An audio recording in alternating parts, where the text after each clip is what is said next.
Hello everyone, it's me, Wynand. I'm back with another react, and it's my first day back behind the camera. I'm gonna be doing some buy me a coffee requests. I've got a big backlog because I basically took December off, but it's a new year and I'm back and I'm ready to react to everything that you guys have been sending me. I'm super excited for this one.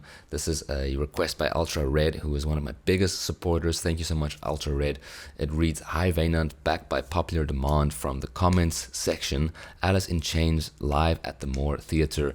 Alice in Chains, Bleed the Freak, live at the Moore, Seattle, 1990. Yeah, I'm super excited for this one. But before I dive in, I just want to say I've got a lot of interesting plans for this year. I'm very excited for this year. It's going to be a great one, I think. I've got a lot of new music coming out. I've been making music with my new band called Droniac. We've got a 17-track album dropping this year. We're going to start by releasing some singles. The first one's already out, so if you want to go check it out, please go and listen and support a small-time artist. I think we got like 31 subscribers on YouTube, so it's really nothing, but we only have one video out, so it's understandable. But yeah, go check it out.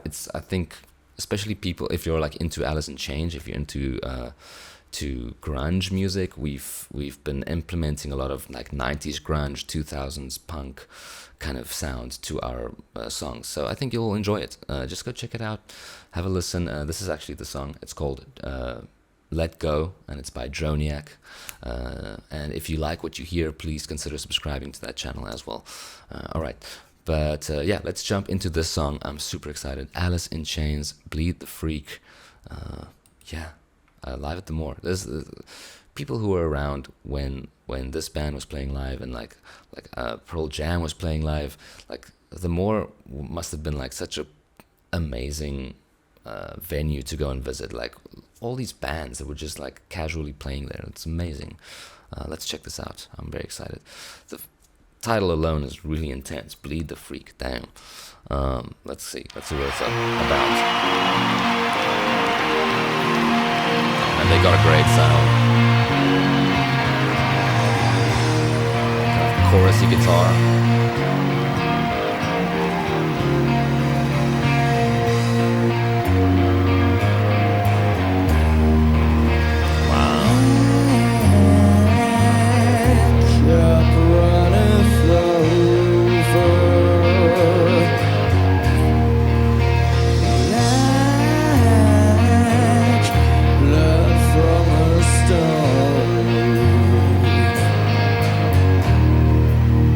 They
Damn.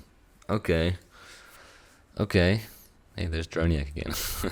um, this is a great song, man. I love the little tempo changes. You know, like the intro and the middle section here, or the bridge. They kind of feel like the same vibe, and then it just like picks up tempo when that song actually kicks in. I wonder if that effect.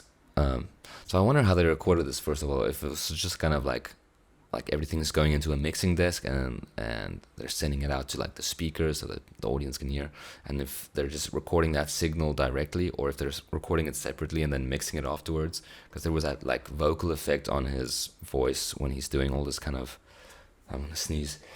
Woo! Baby. Excuse me. That really just snuck up on me. That was crazy. Okay, but I wonder if if they, because there's that effect. It comes in on his voice here in the middle. It's like a reverb.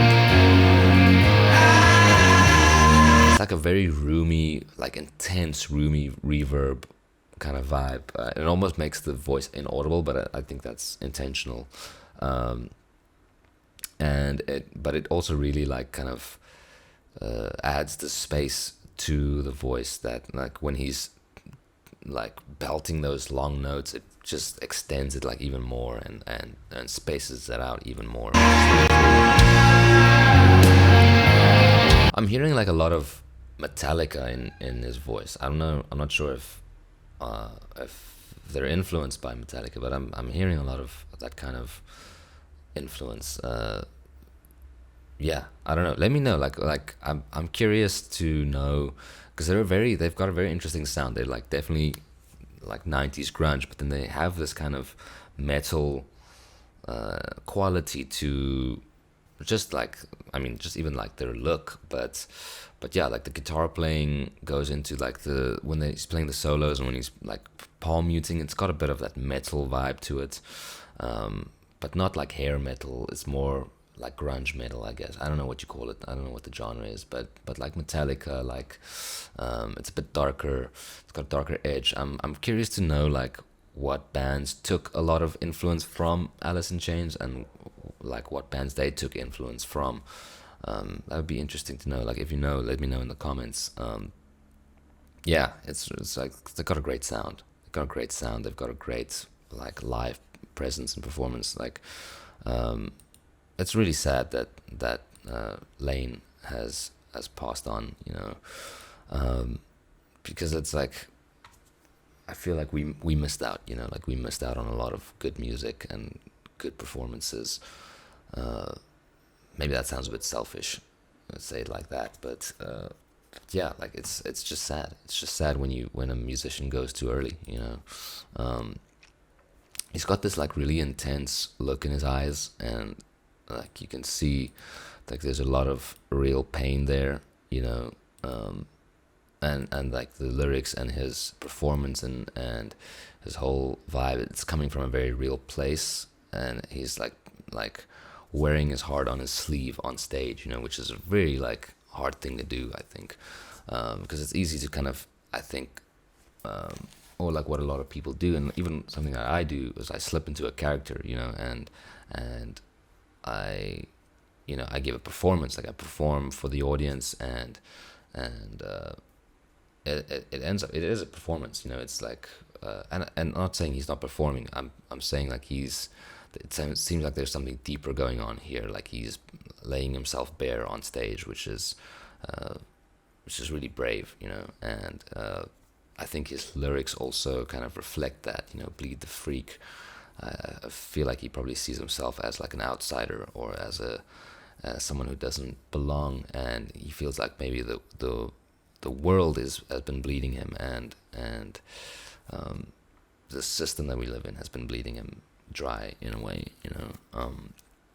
I think a lot of artists and musicians do feel like that, because it's tough, man. Especially nowadays, like it's tough to make a living making music. You know, you there's a lot of saturation in the market, but now it's also like AI coming for your jobs. You know, it's really like it's tough.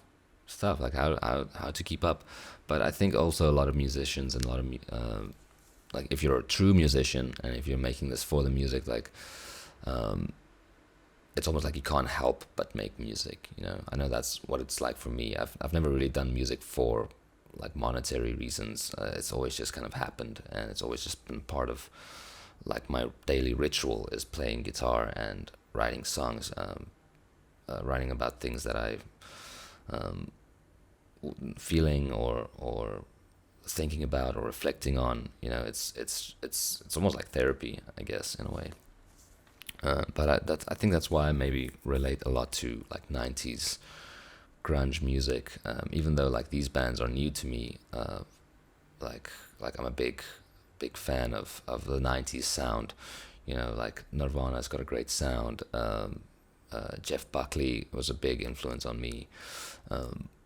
You know, like all these artists, like really,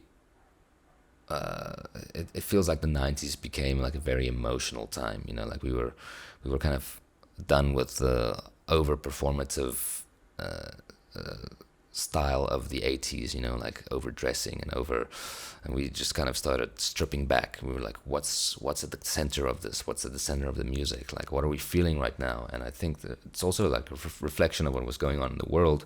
I'm not sure what was going on in the world, but I think, you know, the music and the genre that that kind of defines an era definitely is like a reflection, you know, of that era, and I'm sure like a lot of heavy things were happening in the 90s, and a lot of reflective things, you know, like we had to kind of sit back and think a little bit about our emotions and our feelings and the anger and the kind of sad things that are happening in the world, and I think this band is like a good example of like really just tapping into that, you know, and probably setting the, being like trendsetters. Not that it was a trend. I don't know. Like, I'm saying words and that I don't even know what it fully means. But yeah, awesome track. Really liked it. Yeah, I'd like to hear the like album recording. I'm sure there is a version of this like on an album somewhere. So I'm gonna check that out as well. Thank you guys. Thank you for checking that out with me. Thank you for listening to me ramble. And yeah, if you guys like Alice in Chains and you're not subscribed to their channel, I mean, they're not really making music anymore, I think. It'd be a bit hard with Lane being passed away, but I don't know if they ever performed again with a new vocalist. I don't know. Let me know in the comments. But yeah, very cool. Very cool. Thank you guys. And I'll see you for the next reaction. Thank you so much, Ultra Red, for this request, by the way. It's really I'm loving this band. I love all the songs that you send me. It's really cool. And yeah, I'll see you guys for the next reaction. Okay, bye-bye.